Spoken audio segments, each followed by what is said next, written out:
фармони президенти ҷумҳурии Тоҷикистон дар бораи муовини раиси Банки Миллии Тоҷикистон таъин намудани Ғуломзода мутобиқи моддаи 69 Конститутсияи ҷумҳурии Тоҷикистон фармон медиҳам.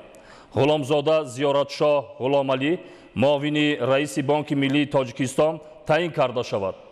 фармони мазкур барои тасдиқ ба маҷлиси намояндагони Маҷлиси Олии ҷумҳурии Тоҷикистон пешниҳод карда шавад. Президенти ҷумҳурии Тоҷикистон Эмомалӣ Раҳмон шаҳри Душанбе 17 июли соли 2026. қарори ҳукумати ҷумҳурии Тоҷикистон аз 17 июли соли 2026 дар бораи аз вазифаи ректори муассисаи байнидавлатии таҳсилоти олии донишгоҳи Славянии Тоҷикистон Россия озод намудани Иброҳимзода ҳукумати ҷумҳурии Тоҷикистон қарор мекунад. Иброҳимзода Илҳомуддин Раҷабалӣ бо сабаби ба кори дигар гузаштан аз вазифаи ректори муассисаи байнидавлатии таҳсилоти олии донишгоҳи Славянии Тоҷикистон Россия озод карда шавад. раиси ҳукумати ҷумҳурии Тоҷикистон Эмомалӣ Раҳмон. қарори ҳукумати ҷумҳурии Тоҷикистон аз 17 июли соли 2026 дар бораи аз вазифаи директори муассисаи давлатии Маркази Миллии тарҷумаи назди Кумитаи забон ва ислоҳоти назди ҳукумати ҷумҳурии Тоҷикистон озод намудани Дӯстзода ҳукумати ҷумҳурии Тоҷикистон қарор мекунад. Дӯстзода Ҳамроҳхон Ҷумъа бо сабаби ба кори дигар гузаштан аз вазифаи директори муассисаи давлатии Маркази Миллии тарҷумаи назди Кумитаи забон ва ислоҳоти назди ҳукумати ҷумҳурии Тоҷикистон озод карда шавад.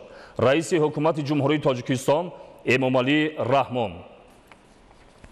қарори ҳукумати ҷумҳурии Тоҷикистон аз 17 июли соли 2026 дар бораи аз вазифаи директори муассисаи давлатии таълимии мактаби президентӣ барои хонандагони болоёқат дар шаҳри Кӯлоб озод намудани Нуриддинзода ҳукумати ҷумҳурии Тоҷикистон қарор мекунад. Нуриддинзода Сайҷамолиддин Ҳайдар бо сабаби ба кори дигар гузаштан аз вазифаи директори муассисаи давлатии таълимии мактаби президентӣ барои хонандагони болоёқат дар шаҳри Кӯлоб озод карда шавад. раиси ҳукумати ҷумҳурии Тоҷикистон Эмомалӣ Раҳмон.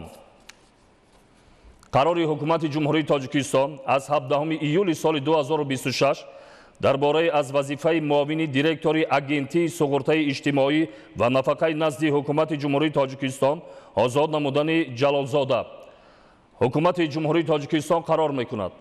Ҷалолзода Фирдавс Маҳмадмурод бо сабаби ба кори дигар гузаштан аз вазифаи муовини директори агентии суғуртаи иҷтимоӣ ва нафақаи назди ҳукумати ҷумҳурии Тоҷикистон озод карда шавад. раиси ҳукумати ҷумҳурии Тоҷикистон Эмомалӣ Раҳмон. амри президенти ҷумҳурии Тоҷикистон Муқаддасзода Фирдавс Муқаддас бо сабаби ба кори дигар гузаштан аз вазифаи муовини сардори раёсати банақшагирии стратегӣ ва ислоҳоти дастгоҳи иҷроияи президенти ҷумҳурии Тоҷикистон озод карда шавад. президенти ҷумҳурии Тоҷикистон Эмомалӣ Раҳмон шаҳри Душанбе 17 июли соли 2026.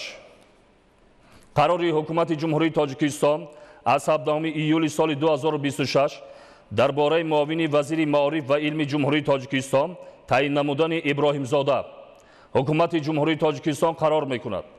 Иброҳимзода Илҳомуддин Раҷабалӣ муовини вазири маориф ва илми ҷумҳурии Тоҷикистон таъин карда шавад. раиси ҳукумати ҷумҳурии Тоҷикистон Эмомалӣ Раҳмон. қарори ҳукумати ҷумҳурии Тоҷикистон аз 17 июли соли 2026 дар бораи муовини вазири нақлиёти ҷумҳурии Тоҷикистон таъин намудани Ёқубзода ҳукумати ҷумҳурии Тоҷикистон қарор мекунад. Ёқубзода Суҳроб муовини вазири нақлиёти ҷумҳурии Тоҷикистон таъин карда шавад. раиси ҳукумати ҷумҳурии Тоҷикистон Эмомалӣ Раҳмон. қарори ҳукумати ҷумҳурии Тоҷикистон аз 17 июли соли 2026 дар бораи муовини вазири энергетика ва захираҳои оби ҷумҳурии Тоҷикистон таъин намудани Яҳьёзода ҳукумати ҷумҳурии Тоҷикистон қарор мекунад. Яҳьёзода Парвиз Ҷамол муовини вазири энергетика ва захираҳои оби ҷумҳурии Тоҷикистон таъин карда шавад. раиси ҳукумати ҷумҳурии Тоҷикистон Эмомалӣ Раҳмон.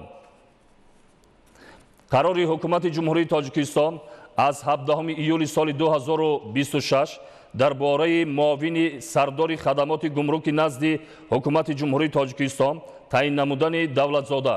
ҳукумати ҷумҳурии Тоҷикистон қарор мекунад Давлатзода Азизуллоҳ Нусратуллоҳ муовини сардори хадамоти гумруки назди ҳукумати ҷумҳурии Тоҷикистон таъин карда шавад. раиси ҳукумати ҷумҳурии Тоҷикистон Эмомалӣ Раҳмон. қарори ҳукумати ҷумҳурии Тоҷикистон аз 17 июли соли 2026 дар бораи директори муассисаи давлатии Институти омӯзиши пиряхҳо ва криосфераи Академияи миллии илмҳои Тоҷикистон таъин намудани Раҳмонзода. ҳукумати ҷумҳурии Тоҷикистон қарор мекунад Раҳмонзода Рамазон Зикруллоҳ директори муассисаи давлатии Институти омӯзиши пиряхҳо ва криосфераи Академияи миллии илмҳои Тоҷикистон таъин карда шавад. раиси ҳукумати ҷумҳурии Тоҷикистон Эмомалӣ Раҳмон. қарори ҳукумати ҷумҳурии Тоҷикистон аз 17 июли соли 2026 дар бораи ректори муассисаи байнидавлатии таҳсилоти олии донишгоҳи Славянии Тоҷикистон Россия таъин намудани Залатухин. ҳукумати ҷумҳурии Тоҷикистон қарор мекунад Залатухин Алексей Валерьевич ректори муассисаи байнидавлатии таҳсилоти олии донишгоҳи Славянии Тоҷикистон Россия таъин карда шавад. раиси ҳукумати ҷумҳурии Тоҷикистон Эмомалӣ Раҳмон. қарори ҳукумати ҷумҳурии Тоҷикистон аз 17 июли соли 2026 дар бораи директори муассисаи давлатии таълимии мактаби президентӣ барои хонандагони болаёқат дар шаҳри Кӯлоб таъин намудани Фаррухҷони Сайҷаъфар. ҳукумати ҷумҳурии Тоҷикистон қарор мекунад Фаррухҷони Сайҷаъфар директори муассисаи давлатии таълимии мактаби президентӣ барои хонандагони болаёқат дар шаҳри Кӯлоб таъин карда шавад. раиси ҳукумати ҷумҳурии Тоҷикистон Эмомалӣ Раҳмон. қарори ҳукумати ҷумҳурии Тоҷикистон аз 17 июли соли 2026 дар бораи директори муассисаи давлатии таълимии мактаби президентӣ барои хонандагони болаёқат дар ноҳияи Темурмалики вилояти Хатлон таъин намудани Давлатзода. ҳукумати ҷумҳурии Тоҷикистон қарор мекунад Давлатзода Зафар Шералӣ директори муассисаи давлатии таълимии мактаби президентӣ барои хонандагони болаёқат дар ноҳияи Темурмалики вилояти Хатлон таъин карда шавад. раиси ҳукумати ҷумҳурии Тоҷикистон Эмомалӣ Раҳмон.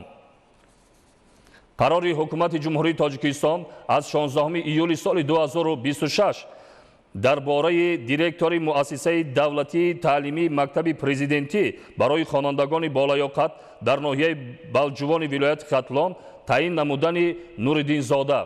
ҳукумати ҷумҳурии Тоҷикистон қарор мекунад Нуриддинзода Сайҷамолиддин Ҳайдар директори муассисаи давлатии таълимии мактаби президентӣ барои хонандагони болаёқат дар ноҳияи Балҷувони вилояти Хатлон таъин карда шавад. раиси ҳукумати ҷумҳурии Тоҷикистон Эмомалӣ Раҳмон.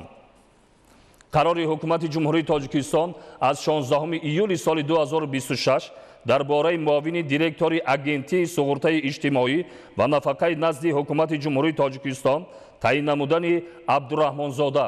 ҳукумати ҷумҳурии Тоҷикистон қарор мекунад Абдураҳмонзода Шовалӣ Аҳмад муовини директори агентии суғуртаи иҷтимоӣ ва нафақаи назди ҳукумати ҷумҳурии Тоҷикистон таъин карда шавад. раиси ҳукумати ҷумҳурии Тоҷикистон Эмомалӣ Раҳмон. қарори ҳукумати ҷумҳурии Тоҷикистон аз 17 июли соли 2026 дар бораи муовини раиси раёсати корхонаи воҳиди давлатии Бонки саноативу содиротии Тоҷикистон Саноатсодиротбонк таъин намудани Ҳотамзода. ҳукумати ҷумҳурии Тоҷикистон қарор мекунад Ҳотамзода Каримхон Давлаталӣ муовини раиси раёсати корхонаи воҳиди давлатии Бонки саноативу содиротии Тоҷикистон Саноатсодиротбонк таъин карда шавад. раиси ҳукумати ҷумҳурии Тоҷикистон Эмомалӣ Раҳмон.